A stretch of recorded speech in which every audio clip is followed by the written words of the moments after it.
rally in the Capitol. I doubt that Trump personally has a whole lot to do with this particular issue. More on the latest from the Consumer Financial Protection Bureau shutdown. Media industry leaders unite. Very happy about this great organization. At a convention all about content marketplace in South Florida. Honoring activism and community impact. We must know the contributions that we have made to society. A special tribute during Black History Month. And Heat fans give their takes. Wiggins is great. On Jimmy Butler's exit and the team's new members. These stories and more coming up on Newsbreak. Hello, South Florida. I'm Ivani Lewski. And I'm Stephanie Tenia. Today is Tuesday, February 11, 2025. Live from the Lee Caplin School of Journalism and Media in North Miami, this is Caplin News. We begin with a developing story out of Washington, D.C., where the sudden shutdown of Consumer Financial Protection Bureau has sparked outrage and protest. The CFPB was created to protect Americans and financial fraud. Now, it has been frozen by the Trump administration. Caplin DC Bureau reporter David Lascano talked to some of the protesters at the demonstration and brings us this story. I'm here in front of the CFPB building where a large demonstration is underway. We're seeing signs, we're hearing chants of these protesters who have gathered here to express their outrage on Donald Trump's decision to shut down the agency, declaring a work pause and restricting its operations. Over the weekend, work has stopped at the CFPB headquarters in Washington, D.C. after the Bureau's new leader, Ross Vaught, told employees to stay home and not do any work. The shutdown affects approximately 1,700 people. The Bureau had an $833 budget for the 2025 fiscal year, but Vaught posted on X that CFPB will not be taking its next draw of unappropriated funding because it's not reasonably necessary to carry out its duties. The shutdown is part of a broader effort by Elon Musk's Department of Government Efficiency to downsize federal agencies. I actually doubt that Trump personally has a whole lot to do with this particular issue, but he has handed power to other billionaires. If you shut them down, we go back to the kinds of things we had before the financial crisis, where people were getting unaffordable mortgages, where people were getting ripped off with all these high credit card fees, overdraft fees. The CFPB has helped make that all better for consumers. A battle of people who have the least power being stripped of their means by those who now have the most power. Senator Elizabeth Warren, who helped create the agency after the financial crisis of 2007 and 2008, was at the protest accusing Donald Trump, Elon Musk, and Vaught of attempting to gut the agency. I am here with you to fight for our Consumer Financial Protection Bureau. As the political battle for the CFPB's fate intensifies, the future of financial protection for millions of Americans hangs in the balance. For now, the doors remain closed and the fight for its existence continues. From Washington, D.C. for Caplin News, I'm David Lascano. It seems that when President Trump changed the name of the Gulf of Mexico through an executive order last month, many people turned to Google Maps to check. At the time, it still showed Gulf of Mexico. However, Google Maps has now updated the name to Gulf of America. The company follows a policy of updating names when official government sources make changes. In Mexico, the name Gulf of Mexico will remain, but users from other places in the world would see both names displayed. A fender bender with a tree results in a legal nightmare and time in jail for a woman in Florida. Janelle Guzman was parking at her job when she noticed a tree putting pressure on her car. She parked at another spot, but her car was damaged. Days later, she put in an accident report with the Cape Coral Police Department. What started as an attempt for help ended in handcuffs. I don't think that it was fair what they did to me. They ruined my life. I don't eat well. I don't sleep well. To the Cape Coral Police, this counts as a hit and run, a misdemeanor crime. The state attorney dropped the charges but left Guzman with thousands in legal fees and car repairs. But what affects her most is emotional trauma. This morning, an strange sunset is concerning beachgoers after a new discovery washed up on South Florida beaches. From Lake Worth to parts of Miami, the balls of what appears to be tar oil show up on shore Saturday. Beachgoers call it a black sticky mess. Some say they have never seen something like this before and were surprised to see the oil stain on the bottom of their foot. As precaution, beaches in Fort Lauderdale were closed to swimmers. Can't go in the water, and it's such a pretty day. And we were out here walking earlier today, and we got a little bit of oil on our feet, and we had to go back to the hotel and wash it off. It's really hard to get off our feet. According to the Coast Guard, the source of the oily tars remain unknown and further assessment will continue. Miami-Dade County is dealing with backlash this morning after going back and forth over plans to build a new trash incinerator. Caplin News' Chelsea Rosario has more. The Government Center in downtown Miami is where county commissioners have set up yet another meeting to discuss the future of a potential incinerator right here in South Florida.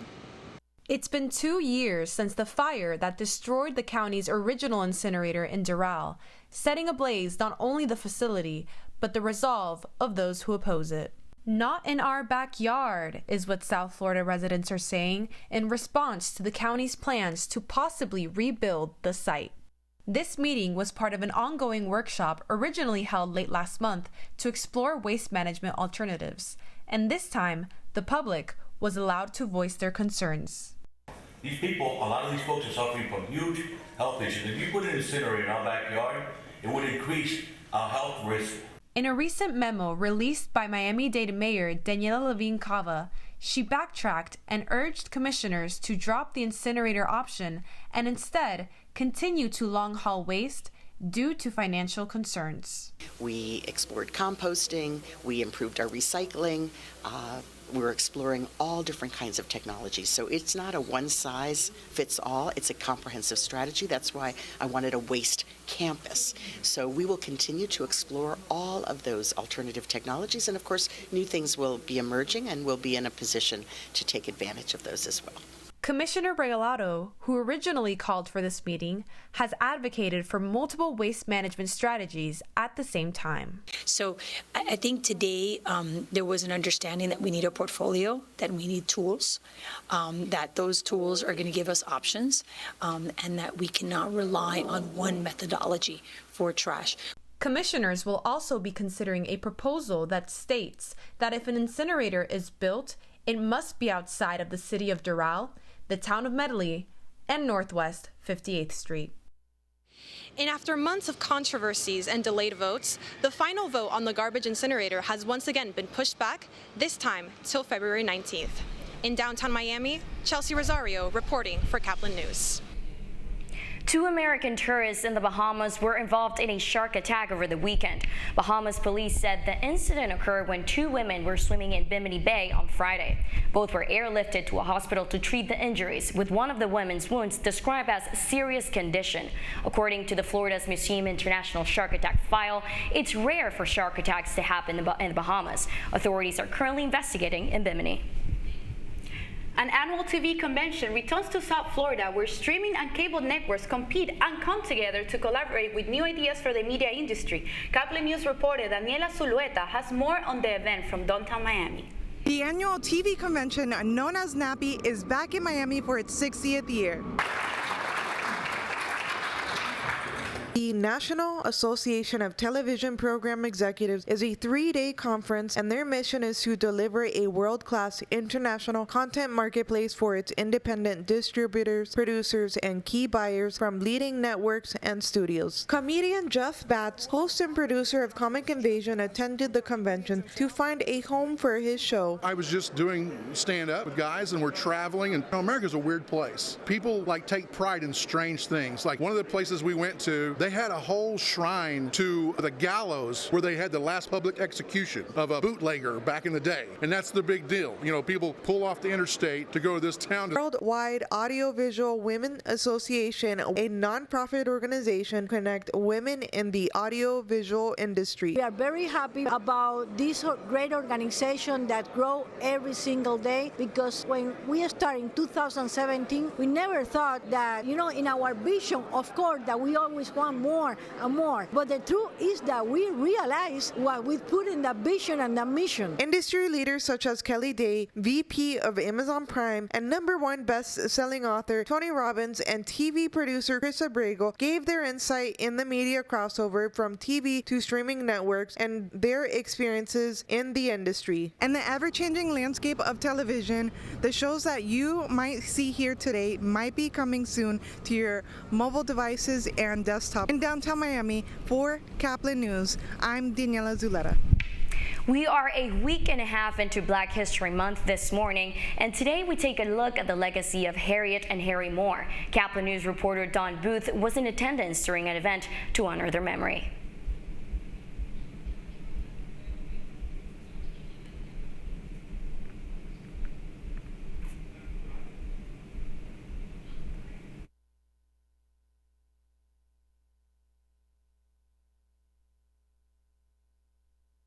As I stand in front of the Marshall L. Davis African Heritage Cultural Arts Center, we welcome Black History Month with tribute to Harriet and Harry Moore, two courageous civil rights activists whose lives were tragically taken for standing up for justice.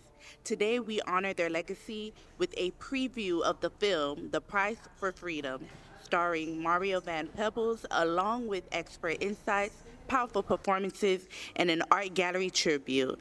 Come take a look as their resilience continues to shape the African American experience.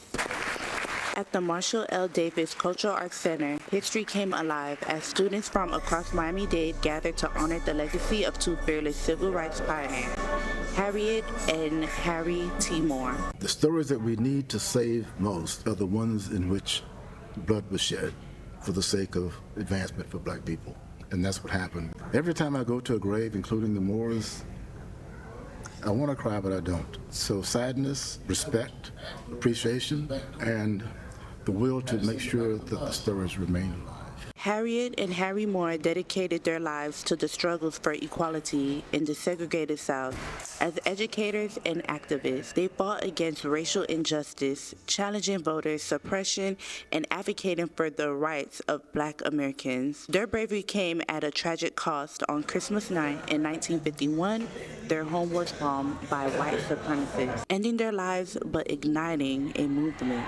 We must know the contributions that we have made to society and know that we can walk with our heads high and our shoulders up instead of down, and to ask ourselves, where can I pick up to make the next contribution despite what is going on around me? That's all for today's tribute to Harriet and Harry Moore.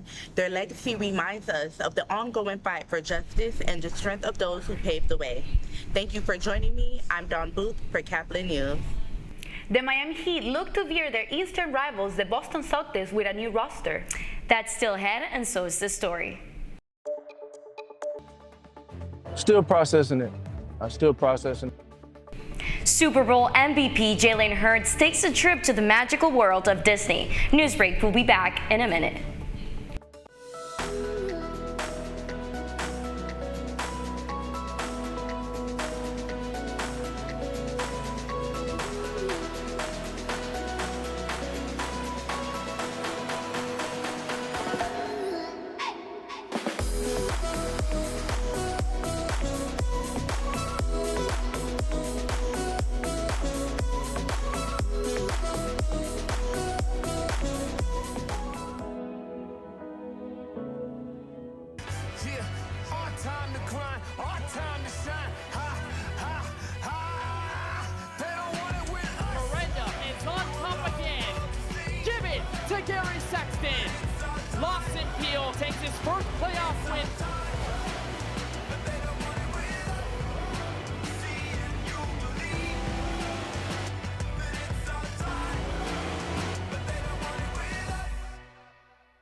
Radcliffe Art and Design Incubator is the velocity accompanying the fellow's rudder, as in a boat.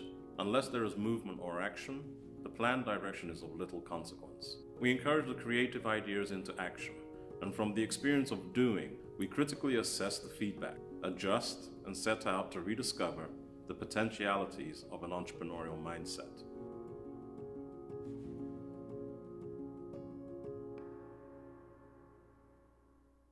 Stem is precise, no margin for error. Dare to forget that. Dare to have fun with it. Get weird with it. Dare to send those old STEM theories flying past the neighbor's house into outer space. Dare to program something internet-breaking, record-breaking. Dare to blow their minds. Dare to learn the difference between sedimentary and metamorphic rock. Go find those rocks. Dare to keep daring. Dare to STEM. Check out She Can STEM to get started.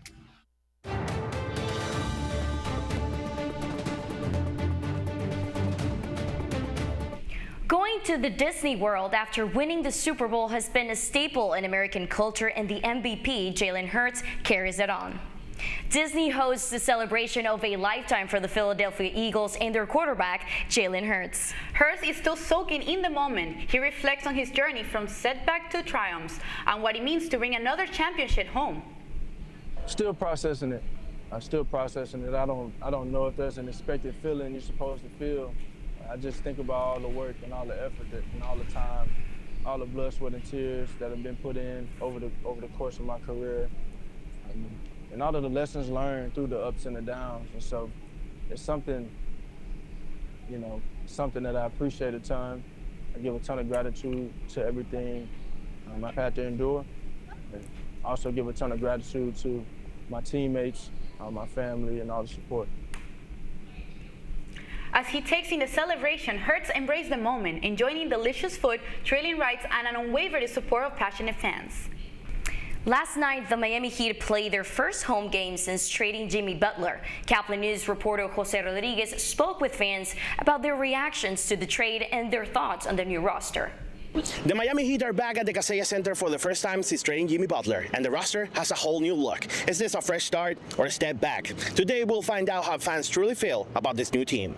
I've always been a fan of Jimmy, and so when he got to Miami, I was like, oh, this is great. Yeah, it was disappointing. The Miami Heat finally made it home yesterday after 4 games on the road. With the Jimmy Butler trade now behind, fans are moving forward with this new roster. The thing is, I think it's not a bad trade at all. Wiggins is great. I think Wiggins is a better shooter, he's better at defense, and he's got a ring. For some fans, this was the move in the right direction, but not everyone is convinced that the new roster can fill Butler's shoes. Well, I mean, I don't think anybody really could fit as good as Jimmy has done the past few seasons. Amazing place to play basketball, and we have amazing fans, so I would just say enjoy the ride, like all of the players have done. Through highs and lows, some fans have stood by the team no matter what, like Aileen Broyles, a season ticket holder since 1988. We'll be in the playoffs. I'm not sure how far we'll get. I'll be disappointed if we don't go to the final rounds, but I've been here from a long time and I've watched a lot of disappointment. I just want the team to play to their talent. The new era of the Miami Heat is here, and while the roster has changed, the expectations haven't. Yes, they now have Andrew Wiggins stepping into a key role, but the team still needs to find the rhythm. The road to the playoff will be challenging, but the journey starts today. Reporting for Caplin News, I'm Jose Rodriguez. The revamped Miami Heat made their debut last night against the Boston Celtics, and it looks like they have a lot of work to do. The game started off well for the Heat with 6-point lead despite Tyler Hero sitting out due to an illness. However, all it took was one play for Boston to gain momentum and take it through the whole game. Our new starters, Andrew Wiggins and Davion Mitchell, ended with 11 and 4 points. The final score was Boston 103, Heat 85. The Miami Heat will go to Oklahoma City to play the Thunder tomorrow at 8 p.m.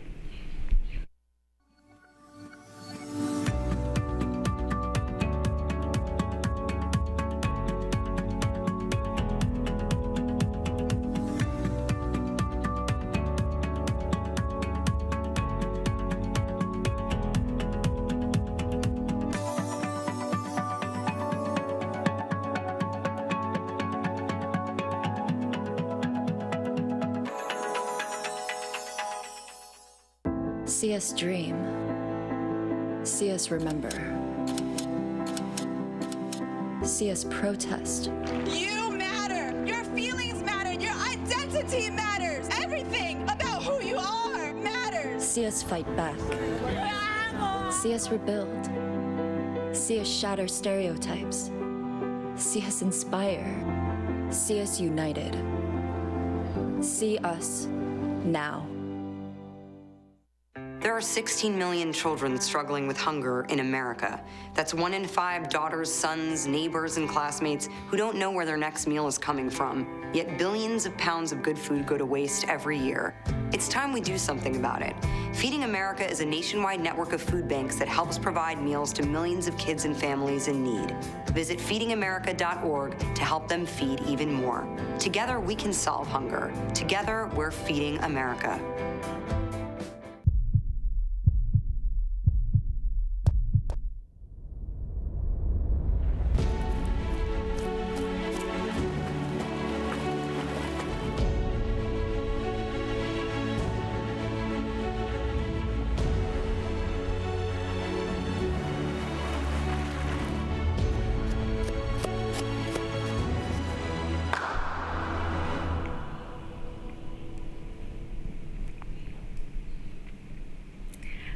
all the time we have for Newsbreak. I'm Stephanie Tenia. I'm Ivan Ilewski. Get more news anytime at caplinnews.fiu.edu.